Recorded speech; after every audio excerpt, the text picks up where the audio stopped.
One of the questions that I get asked really often as a speech and language pathologist is how to get a child to speak more.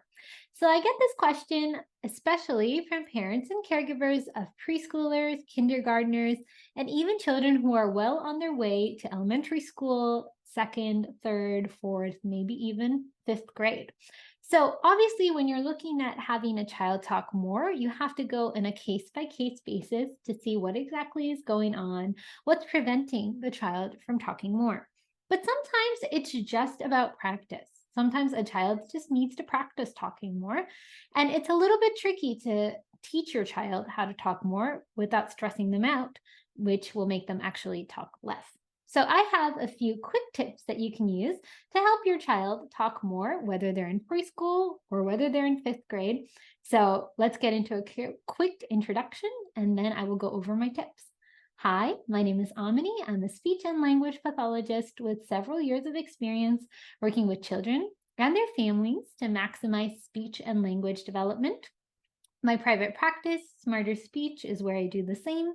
And my mission with this YouTube channel is to empower parents and caregivers, especially those with children who are around 5 or younger, because this is when a child's language and speech are developing so rapidly.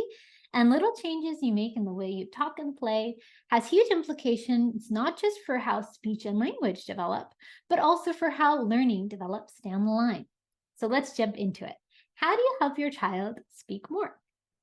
One of the easiest things that you can do is something that speech therapists call expansion. So, whenever you're getting a child saying just a few phrases or a few words or one word answers to the questions that you're asking, all you have to do is expand. So, for example, if your child says this one when they're picking what they'd like, you can say, "Oh, you'd like this one." So, just that act of taking what they said and making it longer, you taught your child how to use a full sentence. You got your child in the habit of using and hearing a sentence. Even if your child doesn't repeat after you, they are going to pick up on the fact that you took their phrase and then you made it longer. And with time, since you are one of their primary language models, they might also start to answer with more sentences. So every time you catch your child saying one or two words, you expand those one or two words yourself. So if your child says fine, you can say, "Oh, your day at school was fine." So just that little act of repeating it back in a longer way goes a long way. And it's nice and easy because you don't need to make your child say anything. You're doing all the work. Another tip that I have for making a child speak more is to employ choices. So a lot of times I run into this question where I'll say, "What's your favorite book?" Or "What's your favorite character?" Or "What's your favorite class at school?" And I get kind of a cop-out answer from kids. So they'll say, "I don't know," or maybe they won't answer at all. Maybe they'll ignore me. So what I've found works really well is to give two choices that the child can pick between.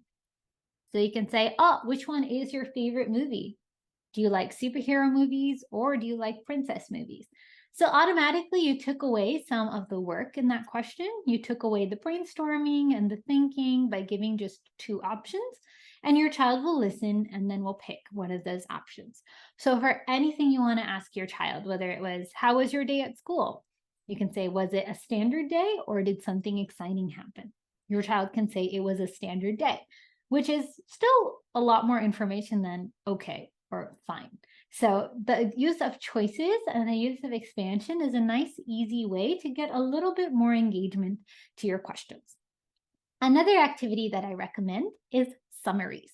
So whenever you are watching a TV show, you can pause at the end of the TV show or pause during commercial breaks and show your child how to summarize what happened. So you can say, "What happened in that show?" And you can start to recap. So, "Oh, well, first they went to the store, then they found some ingredients, then they saw a monster, and last they ran away." Something like that. Even though it seems really simple, what you're doing is you're modeling to your child how to recap what happened. You can also practice recapping with your day.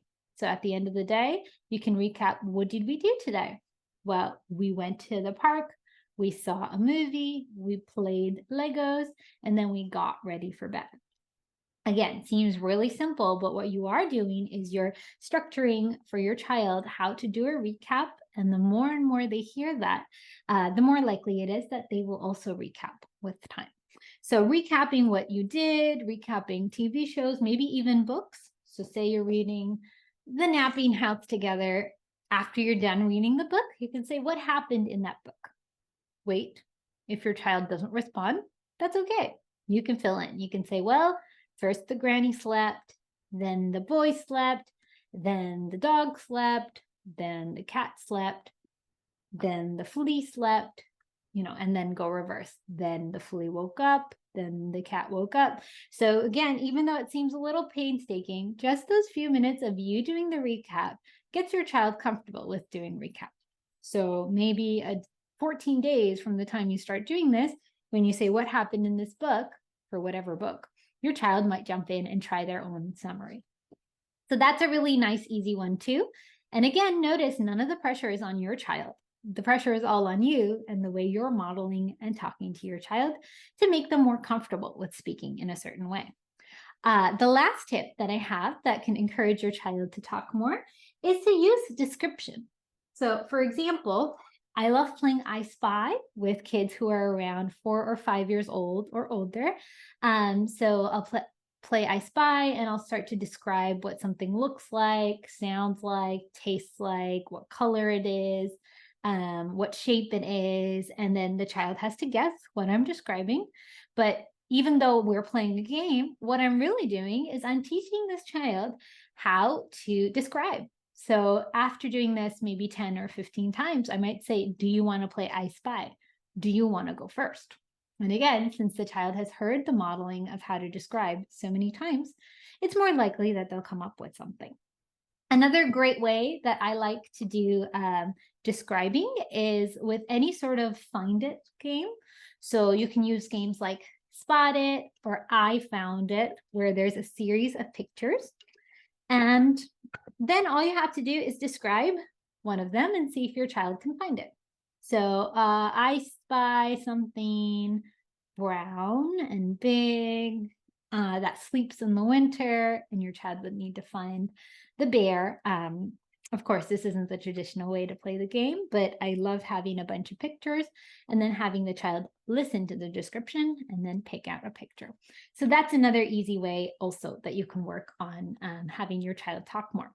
So those are our 4 ways. One of them, expand. So just take whatever short reply that you got, make it a longer sentence. Second, give choices. So if you're getting "I don't know" or less engagement, you're more likely to get your child picking from a choice of 2. Third, you can summarize either what happened during the day or what happened in the book or what happened in a TV show. And fourth, you can practice describing. So you can practice it with I Spy, you can practice it with Where's Waldo types of books, games like I Found It or Spot It. That way you're encouraging more description. So you can incorporate just a few of these in a day, maybe for 10 or 15 minutes a day. Remember, again, you don't want to push your child to talk more. These are nice, easy ways of you getting your child comfortable with certain ways of talking. And when your child is ready, they will also start to engage as well. So if you're looking for more resources to help your child talk more, if you're wondering what kind of grammar forms they should have, what kinds of sentences they should have at whatever age they are, I'd encourage you to check out some of the links in the description box. There's a link to our mailing list where you can get a monthly tip that'll teach you some speech and language tips that you can do in your daily routines based on the season or based on the holiday that's coming up. There's also a link to our ebooks and our parent education courses, so you can check those out. And finally, I've linked some of the materials that I used to talk in this video. I hope you enjoyed this tip. I hope that it helped you. Thank you so much for watching and happy talking.